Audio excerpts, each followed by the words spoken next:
నమస్తే. Welcome to our channel. నేను మీ Shalini. Driver Anantha Babu హత్య కేసుకు సంబంధించి ఎట్టకేలకు ఎమ్మెల్సీ అనంతబాబు భార్య లక్ష్మీ దుర్గ అయితే పోలీసు విచారణకైతే హాజరైంది. ఇక ఆ పరిణామాలు ఏ విధంగా ఉండబోతున్నారో తెలుసుకోబోతున్న స్టూడియోలో ఉన్నారు పొలిటికల్ అనలిస్ట్ శ్రీలీల గారు ఉన్నారు. వారి విషయాలు తెలుసుకునే ప్రయత్నం చేద్దాం. నమస్కారం మేడం. నమస్తే అమ్మా. మేడం, ఈ లక్ష్మీ దుర్గ అనే అమ్మ ఎప్పటి నుంచో అజ్ఞాతంలోకి వెళ్ళిపోయింది. ఈ రోజు పోలీసు విచారణకైతే హాజరైంది. ఏం జరగబోతుందంటే ఏం చెప్తారు మేడం కేసుకు సంబంధించి?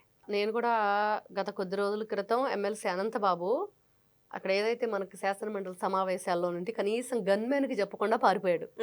అప్పుడే అనుకున్నాను ఇంకా వైఫ్ అండ్ హస్బెండ్ ఇద్దరు జంప్ ఇంకా రారు అని. అవును, ఫిక్స్ అయిపోయాం. ఎందుకంటే వీళ్ళ తరహా తెలుసు కదా, వైఎస్ఆర్సీపీ పార్టీ వాళ్ళందరూ కూడా తప్పులు చేయటం, తప్పించుకునే ప్రయత్నం చేయటం, ముందస్తు బెయిల్కి అప్లై చేయటం, మరి తర్వాత తెలియదు గుర్తులేదు మర్చిపోయి అలాంటివి మాట్లాడటం. అసలు ఒకసారి అయితే అతను వల్లభనేని వంశీ అతనైతే కారు నెంబర్ కూడా మర్చిపోయాడు అనమాట.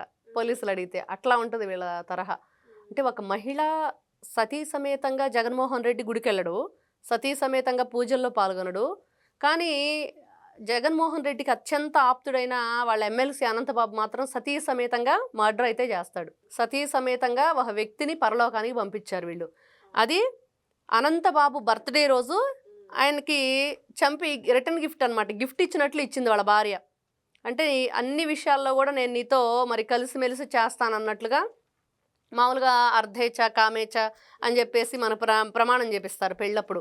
ఎందుకంటే అన్ని విషయాల్లో కూడా సమానంగా ఉండు, మంచి విషయాలకి సలహాదారుడుగా ఉండు భర్తకు అని చెప్పి. కానీ ఈవిడేం చేసింది, నీకు అడ్డొచ్చిన వాళ్ళని కూడా లేపేయటంలో కూడా నేను ముందుంటాను అన్నట్లుగా పాపం వీధి సుబ్రహ్మణ్యాన్ని అతి దారుణంగా చంపేశారు భార్యాభర్తలు ఇద్దరు కలిసి. మరి వాళ్ళు పోలీస్ స్టేషన్కి వెళ్ళి అనంతబాబు లొంగిపోయి మళ్ళీ చెప్పాడనమాట, మేమే చంపామని చెప్పినా కూడా ఆయన విడుదల చేశారు, ఒప్పుకున్నాడు.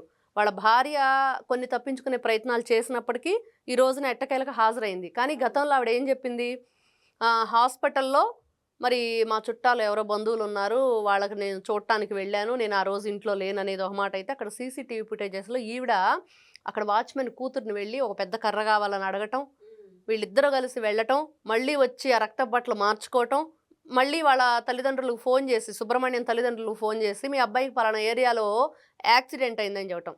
కానీ ఆ ఏరియాలో అసలు ఎక్కడా కూడా యాక్సిడెంట్ అనేది జరగకపోవటం. అంటే ఇవన్నీ కూడా వీళ్ళు కలిసి ఇద్దరు కూడా, ఈ లక్ష్మీ దుర్గా అలియాస్ రోజా, అనంతబాబు ఇద్దరు కలిసి ఎంత దారుణానికి పాల్పడ్డారు. అవును.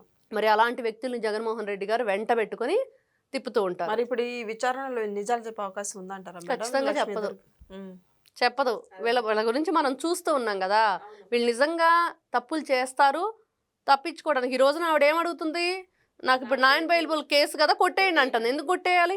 ఈ రోజున అన్ని సాక్ష్యాధారాలు ఉన్నాయి. మీ గూగుల్ టేక్అవుట్ ఏదైతే ఫోన్ ఉందో దానికి సంబంధించిన గూగుల్ టేక్అవుట్ ఉంది, మీరు ప్రయాణించిన ఆ కారుకు సంబంధించిన జీపీఎస్ ఉంది, ఆ తర్వాత మీరు ఏదైతే ఏరియాలో తిరిగారో అక్కడ సీసీటీవీ ఫుటేజెస్ ఉన్నాయి. స్వయంగా నీ భర్త మరి ఆ రోజున పోలీస్ స్టేషన్లో విషయాలు చెప్పాడు. తర్వాత వీధి సుబ్రహ్మణ్యం తల్లిదండ్రులు కూడా ఏ విధంగా పాపం వాపోయారో తెలుసు. వాళ్ళకి డైరెక్ట్గా ఫోన్ చేసి నీకు కొన్ని లక్షల రూపాయలు డబ్బులు ఇస్తాను, ఈ విషయాన్ని బయటకు రానివ్వకుండా మిగతా కార్యక్రమాలు చేసుకోండి అని ఇతనే చెప్పాడు, ఎమ్మెల్సీ అనంతబాబు. గతంలో చూస్తే ఇతను ఫోన్ కాల్స్లో కూడా ఒక మహిళతో అసభ్యంగా ప్రవర్తిస్తా వీడియో కూడా మనకి వైరల్ అయింది. అంటే వీళ్ళు ఎలాంటి పనులు చేస్తున్నారు, ఏ విధంగా మళ్ళీ తప్పించుకునే ప్రయత్నాలు చేస్తున్నారు వాటి నుండి. ఒక మనిషి ప్రాణం తీయటం అంటే మరి ఎంత ఘోరం అది. నువ్వు చేసిన తప్పులు కప్పిపుచ్చుకోవడానికి ఎక్కడ అతను వేరే వాళ్ళకి చెప్పేస్తాడని భయంతో. ఆల్రెడీ వీధి సుబ్రహ్మణ్యం ఎందుకు మానేశాడు అంటే తన తండ్రి చెప్పాడు అన్ని విషయాలు. మా అబ్బాయికి సరైన టైమింగ్స్ అక్కడ లేవు, ఏ టైం అంటే ఆ టైం అర్ధరాత్రి. అంటే వీళ్ళు చేసే గంజాయి స్మగ్లింగు రకరకాల కార్యక్రమాలు ఉన్నాయి అనంతబాబుకి. వాటిలో ఒక టైం అంటూ లేకుండా ఇతన్ని డ్రైవింగ్ చేయడానికి లేపుతుంటే నిద్ర, మరి తనకి సరైన నిద్ర ఉండట్లేదు, ఇతని దగ్గర నేను చేయలేకపోతున్నానని అతని దగ్గర నుండి వెళ్ళిపోయాడు. తర్వాత వీళ్ళు చెప్పింది ఏంటి, మా దగ్గర 50,000 రూపాయలు డబ్బులు తీసుకున్నాడు, 30,000 రూపాయలు ఇచ్చాడు, ఇంకా 20,000 ఇవ్వాలి, అది అడగటానికి అతన్ని ఎక్కించుకొని వెళ్ళాము నైట్ వాళ్ళ ఇంటి దగ్గర నుండి అని. అసలు ఎంత స్టోరీ చెప్తారంటే, 30,000 ఇచ్చినాడు 20,000 ఇవ్వడా? ఒకవేళ నీ దగ్గర పనిచేసే వ్యక్తి 20,000 ఒక లెక్క మీకు. అలాగ వీళ్ళు చేసిన తప్పుని తప్పించుకోవటానికి ఎన్ని రకాలుగా అబద్ధాలు ఆడుతున్నారు, ఎన్ని రకాలుగా మరి తప్పించుకునే ప్రయత్నం చేస్తున్నారంటే ఎట్టకేలకు ఒక మనిషి ప్రాణం అయితే తీశారు.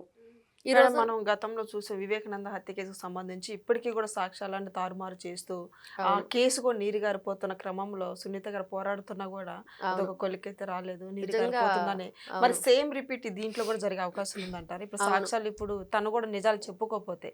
ఇప్పుడు కోడికత్తి కేసు చూసాం. పాపం శ్రీను అంతా అంటే జగన్మోహన్ రెడ్డి గురించి ఏ విధంగా అతను చేశాడంటే, అతను మరి ఆ రోజున జరిగిందేంటంటే అందరికీ తెలుసు కోడికత్తి. మరి ఆ డ్రామా వెనక జగన్మోహన్ రెడ్డి గారి హస్తం ఉందా? మరి ఆ డ్రామా ఎందుకు ఆడిచ్చాడు? ఆ వ్యక్తిని ఎందుకు అరెస్ట్ చేయించాడు? 4 గోడల మధ్య బంధించి అతని జీవితాన్ని పాపం శూన్యం చేసేసాడు. మరి అది ఒక కొలిక్కి రాలేదు. ఎప్పుడు కూడా జగన్మోహన్ రెడ్డి కోర్టుకు హాజరయ్యి అతని దగ్గర ఏదో ఒకటి చెప్పాలి కదా! సేఎస్ఆర్ నో ఏదో ఒకటి ఉంటది. అవునంటే అవుననో, కాదని కాదంటే ఏది చెప్పడు. తర్వాత చూస్తే బాబాయ్. తర్వాత ఆయనది ఇప్పుడు నిన్నటి రోజుకి కరెక్ట్‌గా వీళ్ళ గొడ్డల పోటుకి 7 ఏళ్ళు. మార్చి 15వ తారీఖుకి గొడ్డలి పోటుకి 7 ఏళ్ళు అక్షరాల. మరి 7 సంవత్సరాల్లో వీళ్ళేం చేశారు అంటే అనుమానాస్పద మరణాలు ఎన్నున్నాయి. ఎంతమంది చనిపోయారు? ఏ విధంగా చనిపోయారు? ఒక హత్యకి మరి వీళ్ళు చేసి దాంట్లో సాక్షులను కూడా లేకుండా చేయటం. నిన్నటి రోజున సునీత గారి ప్రెస్ మీట్ వింటే ఖచ్చితంగా ఈ రోజున భారతిరెడ్డి గారిని ఎందుకు ప్రశ్నించట్లేదని ఆవిడ అడుగుతుంది. మరి అంతే కదా, ఆవిడనే కదా ప్రశ్నించాలి. ఎవరి ఫోన్ కాల్స్ ద్వారా ఎవరి ఫోన్లకి మరి ఎన్నెన్ని మెసేజెస్ వెళ్ళి ఎన్ని వందల ఫోన్ కాల్స్ కన్వర్జేషన్ నడిచింది. మరి ఎందుకు వీళ్ళని ఆ కోణంలో విచారించట్లేదు? సిబిఐ ఎందుకు ముందుకు వెళ్ళట్లేదు? మరి సిబిఐ జగన్మోహన్ రెడ్డి గారికి భయపడుతుంది అనేది ఆవిడ మాట్లాడుతుంది.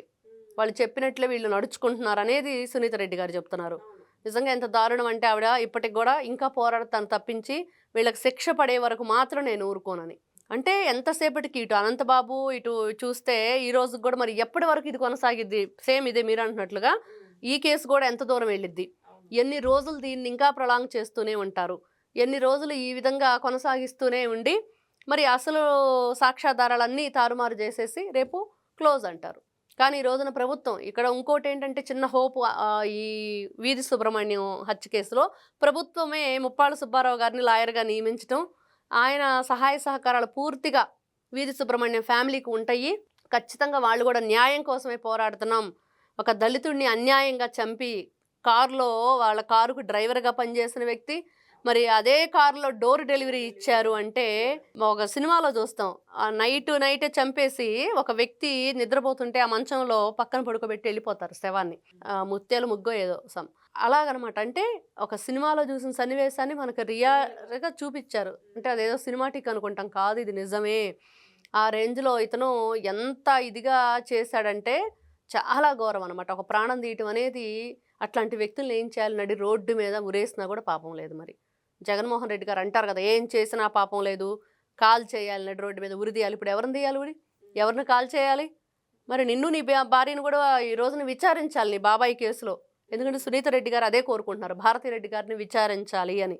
కాబట్టి ఇటు వీధి సుబ్రహ్మణ్యమా, అటు కోడికత్త, ఇటు బాబాయ్ గొడ్డలిపోట, గులకరాయ, ఇలా చెప్పుకుంటూ వెళితే జగన్మోహన్ రెడ్డి గారు ఆడిన డ్రామాలు అన్నీ ఇన్ని కాదు. మరి ఇవన్నీ కూడా ఒక కొలిక్కి వచ్చేది ఎప్పుడు అంటే ఫస్ట్ జగన్ జైలుకి వెళ్తే అన్నీ కూడా కొలిక్కి వస్తాయి అనేది ఈ రోజున ప్రజల నుంచి వస్తున్న వాయిస్. Thank you. నమస్తే.